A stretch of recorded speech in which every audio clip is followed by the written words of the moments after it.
Do you think you really know the people around you? You might believe that you can easily spot toxic people, those whose energy feels heavy or whose behavior crosses the line of what's acceptable. But what if I told you the real dangers aren't always obvious? That the most destructive people are often charming, kind, and shockingly, even family members. And while you're busy protecting yourself from the obvious villains, you might be unknowingly opening the doors to something infinitely more dangerous, something far more insidious than you realize, the unconscious of others, silently invading your own. The unconscious of others invading your own. Carl Jung, the renowned Swiss psychologist, dedicated his life to studying these hidden, unconscious dynamics. In his seminal work, The Ego and the Unconscious, he revealed something profound. Most of what truly governs us, most of what influences our decisions and behaviors, is not within our conscious control. This is not just true for you, it applies to everyone. And that's where the real danger lies. When someone else is unaware of their own darkness, that shadow seeks a host, and more often than not, it finds you. Perhaps you've never stopped to think about this, but take a moment now and consider this. How many times have you felt emotionally drained after talking to someone? How many times have you been blamed for something you didn't do, or treated as the savior of a tragedy that wasn't even yours? Jung called this unconscious mechanism projection. It's when someone projects their unresolved, repressed emotional material onto you. From that point on, you stop being a person in their eyes and instead become a symbol, a projection of what they refuse to acknowledge in themselves. You may be cast as an imaginary enemy, an idealized hero, or something else entirely, but none of these projections are the real you. What's truly frightening is that often you don't even realize you're in this dynamic. You might think that you're being empathetic, mature, or helpful. You believe you're simply being there for someone, when in reality, you're sinking deeper into someone else's psychological field, trying to resolve problems that aren't yours.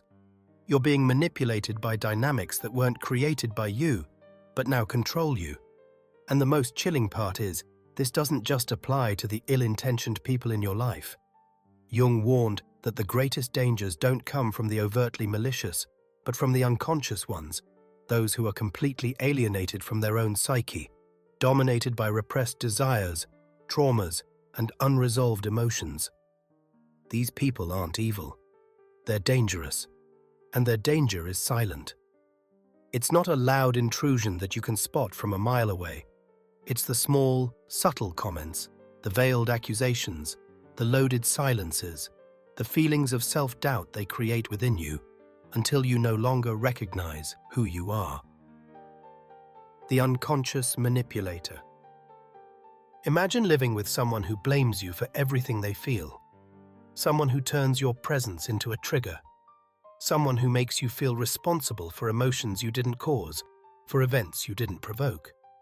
At first, they seem fragile, sensitive, deep, but over time, you realize you're being dragged into a battlefield that isn't yours, and you're already at a disadvantage. This is the unconscious manipulator. A person who is unaware of their own wounds, but projects them onto others as a means of psychic survival. Jung said, "What we do not confront in ourselves, we will encounter as fate." And often, that fate has a name, a face, and shares the table with you. The unconscious manipulator is someone dominated by repressed content, unintegrated traumas, and unresolved emotional fragments. Instead of looking inward and doing the difficult work of self-reflection, they aim their emotional chaos outward at you, turning you into a canvas for their internal conflicts. This type of person lives in a constant state of projection. Jung explained that projection is an inevitable function of the psyche, but when it goes unrecognized, it becomes destructive. In The Ego and the Unconscious, he states that projection causes psychic blindness, a distortion in which the other person ceases to be seen as they really are and instead becomes a symbol of what is hidden in the self. The unconscious manipulator does not see you. They see a lost part of themselves and react to it as if it's real. These people often position themselves as victims. Everything that happens is someone else's fault, never theirs. When they feel anger, it's because you provoked it. When they're sad, it's because you disappointed them. When they feel inferior, it's because you think you're superior. This distortion is so subtle that it leaves you questioning yourself. Was I really insensitive? Did I say something wrong? Am I toxic? And in that moment, manipulation begins to occur, quietly, with no shout, no explicit request, just the unspoken emotional pull that entangles you. But here's the real kicker. Often these people are charismatic. They're charming, emotionally intense, and seem to possess an aura of sensitivity. This creates a trap. You think you can help them, understand them better than others can, heal them. But in reality, you're sacrificing your psychic health, trying to rescue someone who refuses to do the hard work of introspection. And the more you try to help, the deeper you sink into their web. Jung warned that these patterns of projection are dangerous because they place us in symbolic roles: savior, enemy, traitor, father, mother, anything but who we really are. And living in a symbolic bond, a projection-based relationship, is living in an illusion. When you stop being seen as a person, you become nothing more than a reflection of someone else's internal battles. The only way to protect yourself from an unconscious manipulator is to develop awareness. You must recognize the patterns, cut the invisible threads that connect you to their emotional narrative, and constantly ask yourself, is this feeling mine, or has it been induced by someone else? The unconscious manipulator doesn't barge into your life violently. They slip in through the gap of your empathy, and once you see the pattern, the next step is to recognize how it disguises itself even more deeply, hidden behind the mask of the persona. The bearer of the persona. In the next section, we'll explore the bearer of the persona, someone who doesn't just project their inner conflicts onto you, but actively wears a mask, living out a false version of themselves. This is one of the greatest psychological risks pointed out by Jung, because while the unconscious manipulator unloads their projections onto others, the bearer of the persona can drag you into a world where even you forget who you really are. Not all psychological dangers come from extreme behaviors. Sometimes they come from what seems too perfect: the ever-ready smile, the impeccable posture, the flawless image. We live in an era of appearances where being is less important than seeming, and for Jung, this was a serious problem.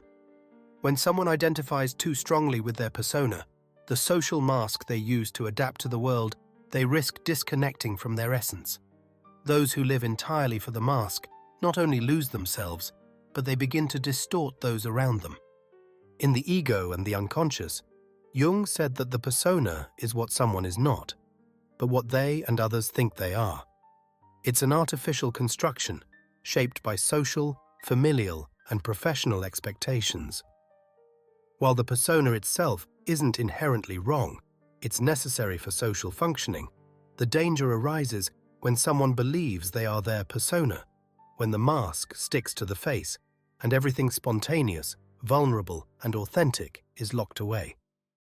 The bearer of the persona is the master of functional superficiality. They say what others want to hear. They behave in the right way. They avoid conflict at all costs. But behind the facade lies a soul in ruins. The more they sustain the image, the more they suffocate their authentic self. And this repression exacts a price, especially for those who live with them. You feel that something is off, but you can't quite put your finger on it. There's a lack of spontaneity, of truth, of depth in your interactions. Everything seems rehearsed, controlled. The bearer of the persona expects you to fit into this artificial narrative as well. If you express anything outside of their perfect script, intense emotion, doubt, pain, they retreat, become uncomfortable, or shut down completely. And they project this demand for perfection onto you, expecting you to perform, to behave, to collaborate with their facade. The owner of the repressed shadow. The bearer of the persona may be harmful, but there's something darker still. The owner of the repressed shadow represents a person who lives controlled, polished, restrained, always correct, always moderate, always polite. But behind this veneer of balance lies a force about to break free. Everything they consider wrong, ugly, or unacceptable is pushed down into the basement of their soul. It is not overcome, it is merely repressed. Jung devoted a lot of his work to understanding the shadow, and in Ion he states, "The shadow is everything that the individual refuses to recognize in themselves and yet insists on manifesting in some way." We are not talking about something external. The shadow is not the evil of the world. It is not the other. It is not the enemy. The shadow is internal. It is the hatred you do not admit to feeling, the envy you rationalize, the ambition you disguise as humility. Everything you reject in yourself doesn't disappear. It transforms into shadow. For the owner of the repressed shadow, their repression of darkness is extreme. They live in constant emotional vigilance, never allowing themselves to truly feel. They condemn others for what they themselves repress, projecting their hidden emotions onto those around them. You'll find these people difficult to understand, bitter, resentful, and hypercritical. And when they explode, it's devastating because everything that's been repressed comes rushing out at once, and you're left wondering what just happened. The moral controller. Not every executioner carries a sword. Some wield crosses, rules, dogmas, and ready-made phrases. These are the moral controllers, people who not only repress their own desires, but who make you feel guilty for living yours. They believe they are driven by ethics, righteousness, and morality, but deep down, they are imprisoning themselves and others within a cage of guilt and shame. Jung saw this archetype as one of the greatest threats to psychic freedom. When morality becomes a facade, it turns into an insidious form of repression. The moral controller transforms others into sinners to avoid facing their own desires and contradictions. These individuals project their internal conflict onto others and impose their rigid moral standards on those around them. The problem with the moral controller is that unlike the unconscious manipulator, they truly believe they are right. They're convinced that they are correcting, saving, or educating you. But their influence is toxic because it is cloaked in authority, good intentions, and false spirituality. You may start to feel constantly guilty, as if you're always wrong, even when you're just living your life. You feel watched, judged, diminished. And the worst part? You begin to internalize their judgment. You repress parts of yourself that are natural, spontaneous, and human, trying to fit into an ideal that isn't yours. The psychic vampire. The final type is the psychic vampire. Unlike the unconscious manipulator or the moral controller, the psychic vampire does not demand your attention with violence or explicit aggression. Instead, they drain your energy until you have nothing left. These individuals feed off your time, your empathy, and your emotional resources, leaving you empty, exhausted, and emotionally spent. The psychic vampire doesn't need physical violence. They need your energy. They maintain a relationship of symbiosis, where they latch onto you emotionally and feed off you, creating a bond that is both suffocating and parasitic. This relationship hinders your psychic growth and distorts your sense of self. You start offering support, then time, then tolerating emotional abuse in the name of understanding. Jung spoke about symbiotic relationships as one of the greatest threats to the individuation process, the path toward wholeness. A psychic vampire does not want to grow or evolve. They want to be carried, and once they've drained your energy, they leave you depleted and confused, questioning your own worth and reality. Conclusion. If you've made it this far, It means you're ready to see, to name, and to break free. This is the first and most powerful step toward true freedom. It's not about blaming others, but about stepping out of the hostage position. It's about reclaiming sovereignty over your own psyche and taking control of your emotional and psychological boundaries. Now, I invite you to participate in this process of self-awareness. Leave a comment sharing which of these profiles you've encountered in your life, and more importantly, which ones you might recognize within yourself. Your comment could be the beginning of your own awareness and potentially the awareness of others who read it. Together, let's break free from the unconscious forces that seek to control us and step into a more empowered, authentic life. Thank you for watching. And remember, the more light we shed on the unconscious, the less power it has over us. See you in the next video.